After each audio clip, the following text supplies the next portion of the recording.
Jadi di sini kakak mau jelasin tentang materi pajak dan zakat. Adik tahu pajak sama zakat?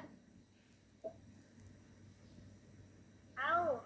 Tahu kan? Nah, zakat itu salah satu dari pilar utama dalam agama Islam. Ya kan? Dan merupakan kewajiban keuangan yang harus dibayarkan. Rukun apa yang ada pajaknya, Dek? Rukun apa yang ada pajaknya?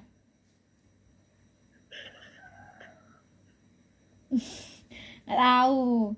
Nah, sedangkan kalau pajak itu dia pungutan wajib yang disuruh sama negara. Beda kan ya berarti? Kalau zakat itu diperintahkan oleh Allah dan Rasul, tapi kalau pajak itu diperintahkan oleh Negara. Nah, zakat itu, jadi kalau ada pertanyaan persamaan zakat sama pajak itu apa? Ini ada yang perbedaan. Perbedaannya kalau zakat itu yang satu, zakat itu bukti seorang umat patuh kepada Allah dan Rasulullah.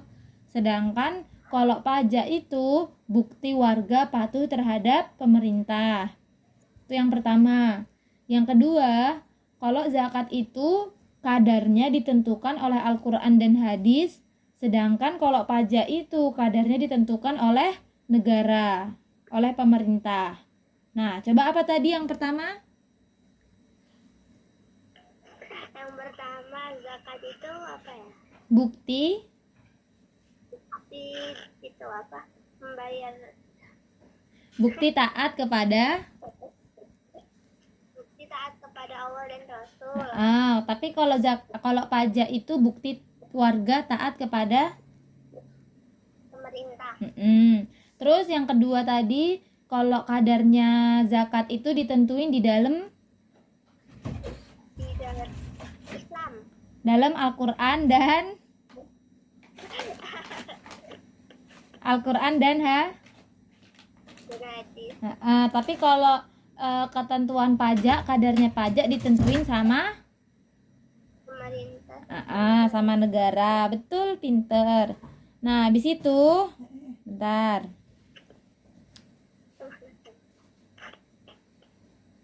Nah, pajak itu nggak bisa buat gantiin zakat, Dek. Soalnya meskipun kita ngasih pajak yang besar, zakat kan hukumnya wajib. Pajak juga wajib kan. Tapi nggak bisa kita aku mau bayar pajak yang besar lah buat gantiin zakat gitu, nggak bisa. Aku mau zakat yang besar buat gantiin pajak, itu nggak bisa. Nah, dari sini kita tahu juga kalau pajak sama zakat itu kedudukannya nggak ada yang lebih tinggi dan nggak ada yang lebih rendah, tapi sama kedudukannya kayak gitu. Nah, terus adapun persamaan zakat sama pajak, persamaannya yang pertama bersifat wajib. Apa yang pertama? Bersifat wajib. Yang kedua itu tidak ada ketentuan memperoleh imbalan materi tertentu di dunia. Yang pertama wajib, sama-sama wajib. Yang kedua sama-sama nggak ada ketentuan bakal nerima imbalan di dunia. Zakat kan nerima imbalannya di akhirat. Kalau pajak kan imbalannya itu ya buat memajukan negaranya gitu kan. Nah, terus yang ketiga tidak ada, enggak, Deng. Terus yang ketiga, kalau dalam Islam zakat sama pajak sama-sama dikelola oleh negara. Terus yang terakhir, dari sisi tujuan ada kesamaan antara pajak sama zakat. Apa itu kesamaannya? Yaitu menyelesaikan masalah ekonomi dan mengentaskan kemiskinan yang terdapat di masyarakat.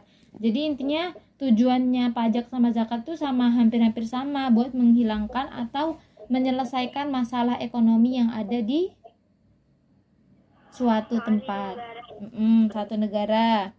Nah, terus ada 4 prinsip yang harus diperhatikan dalam membayar pajak nih. 4 prinsip tadi. Yang pertama itu keadilan. Yang kedua itu kepastian. Ketiga, kelayakan. Kekayaan. Yang empat, faktor ekonomi. Berekonomi. Oke. Nah, jadi kan ada 4 itu kan, kakak jelasin satu-satu. Prinsip yang pertama itu keadilan, artinya prinsip pertama ini wajib diperhatikan dalam setiap pajak yang dikenakan pada masyarakat. Namanya ini diberikan sama semua masyarakat, jadi harus wajib kan, harus adil kan. Ya. Nah, dan prinsip keadilan ini sesuai sama syariat Islam, karena Islam pun mengedepankan adanya keadilan. Yang kedua, kepastian. Pengetahuan para subjek pajak tentang kewajiban hendaklah pasti, tidak boleh ada keraguan sedikit pun karena membahayakan, karena bakal kalau sistem pajak ini nggak pasti membahayakan bagi tegaknya keadilan dalam distribusi sebuah pajak. Yang ketiga, kelayakan. Inti dari prinsip ini adalah menjaga perasaan wajib pajak dan berlaku sopan terhadap mereka, sehingga orang-orang yang bayar pajak ini akan sukarela untuk memberikan pajak. Yang keempat, faktor ekonomis. Maksudnya adalah ekonomis dalam biaya pemungutan pajak dan menjauhi berbagai pemborosan. Coba tadi, udah selesai kan ini? Coba tadi prinsip pajak apa aja? Itu keadilan. Terus keduanya apa ya? Kepatutan. Kepastian. Kepastian. Yang ketiga, kelayakan. Keadilan. Kelayakan. Yang keempat, faktor Faktor ekonomi. ulang lagi yang pertama.